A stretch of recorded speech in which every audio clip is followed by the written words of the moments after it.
the activities for the crew going smoothly. And although it sounds like a quiet day from the perspective here on Earth, it's a busy day for the crew. And joining us to kind of tell us a little bit more about what it's like from the crew perspective is astronaut Katie Coleman. Thanks so much for joining us. Hi, Nicole. Hi. It seems like you were just up there, and yet I'm looking at the dates, and it's been about 2 years since you were on the International Space Station. It's true, but I tell you, watching the guys on orbit right now, I mean, just in the job that I do here with the office, I try to keep tabs on what they're doing. And, it just makes me feel like I'm on board there with them. I bet. And we have more ways than ever to follow along with the crew, so I'm sure it's particularly special for you. Why don't you tell us, since Chris especially is really new on orbit, and we've noticed that they have familiarization time blocked out each day, as a new crew member on the space station, can you kind of tell us what do you use that time for?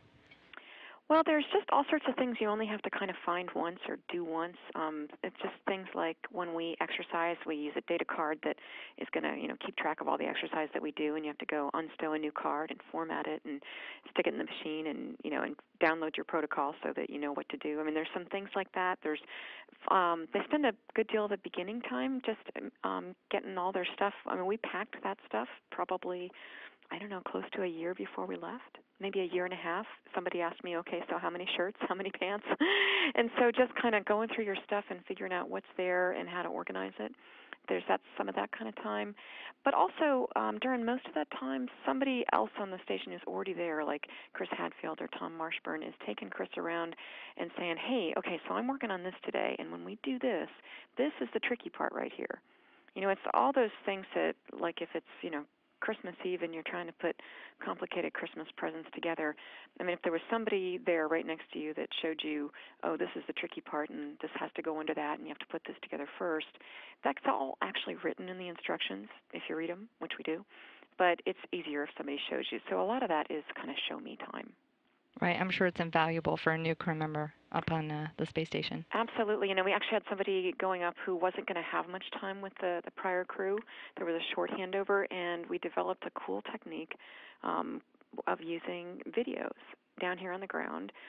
Folks, including myself, made short little videos as if we were up there and showing Dan Burbank around the space station. Okay, Dan, when you do this, this is the tricky part. And so that we've tried to find some creative ways to do that even before we go and save some of that on-orbit time. Right. Well, we noticed that Chris today has some really fun crew quarters cleaning tasks planned for his afternoon, some detailed vacuuming. And I noticed that he has to even gather a mask and goggles for that task. That kind of just illustrates how even the simplest tasks in space are really different from what we might think here on Earth. Can you kind of tell us a little bit about what that really involves? Well, when we think about everything floating around, that means literally everything is going to float around. And the only way that things get someplace is usually with the air circulation system.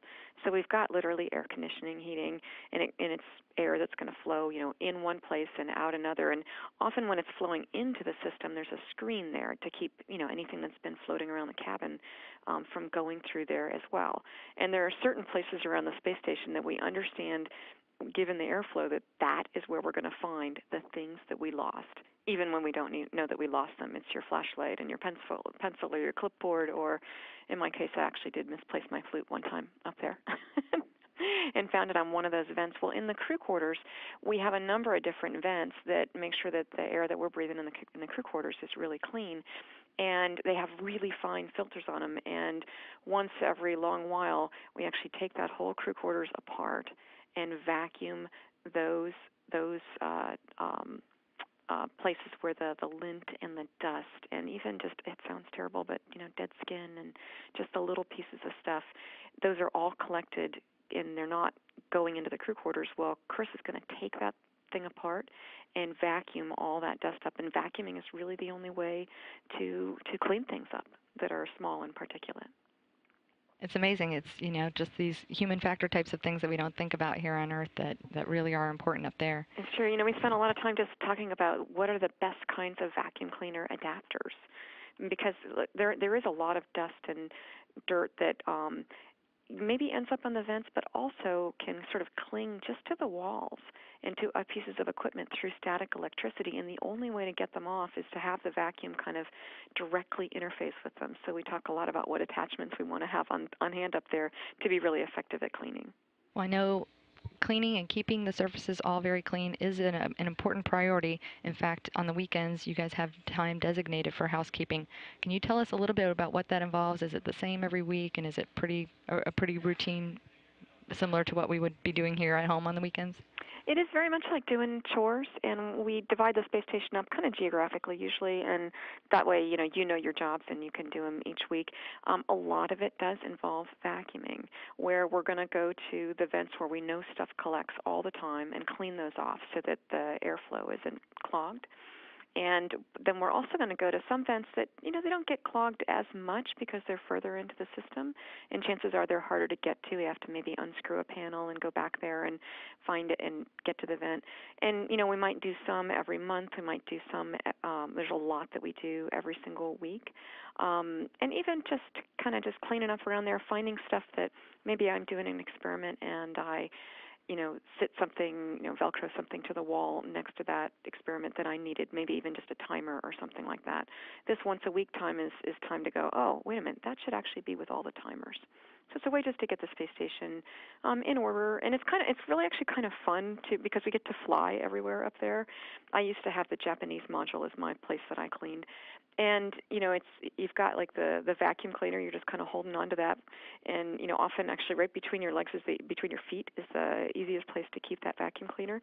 And I'm just flying along using one hand to guide myself and sort of skim along the module, and I'm using the other hand to vacuum. So if I got to fly around the house vacuuming, I think I would do it a lot more often. I was just going to say, it sounds like chores in space are a lot more fun than they are here on Earth. They really can. I'll tell you the things that are kind of a pain are when everything is floating around. Maybe your job is, let's say they asked you to count, how many batteries are in this bag. Well, they're all floating around, and chances are it's kind of hard to do. And we discovered that early on, and now we package batteries in bags so that we're just counting groups of bags. But things that are hard to keep track of, and that when you try to open it up and see what's in there, everything's kind of, floating around, that kind of stuff can be kind of frustrating. But otherwise, cleaning's pretty fun. The other thing that I noticed in the procedures that I thought was really interesting is that he can only spend a certain amount of time in those quarters or in a particular area because of the ventilation. Well, we have rules about the ventilation that we've measured. I mean, because we don't have convection up there. So think of a hot air balloon where the lighter gases are going to rise. That leads to mixing, here in our atmosphere, and that's what weather is really all about: is hot air and cold air, getting recirculated, and moisture as well. We don't have that kind of movement in the space station, and so in a place where there isn't a lot of airflow, we could actually, by being there and breathing for a while, populate that area with CO2. And so then we're not breathing enough oxygen. So that's why in some places that we know there's not very good airflow, we have time limits for the time we can spend there. It's really, really interesting. So I'm sure all this is bringing back a lot of memories for you. What are you missing the most now that you're here on Earth but following along and seeing some of your friends and counterparts up there? Is there a part that really speaks to you that you really miss? Well, I loved just living up there. I mean, I loved the fact that it was like being a colonist, like being somebody to be the first person to live on another planet, where all the rules are different, and that's so clear every single day because of we say the floating around, but really it's flying. When I want to go from one end of the lab to the other, I'm going to give myself a little push, and off I go until I meet another surface. And you get better and better at that. And that's actually another thing that probably Chris Cassidy is getting better at, is it's kind of fun when we first get on board. We're not so good at that flying around, and we tend to sort of grab from place to place, hand by hand, as if you were climbing up a ladder or something.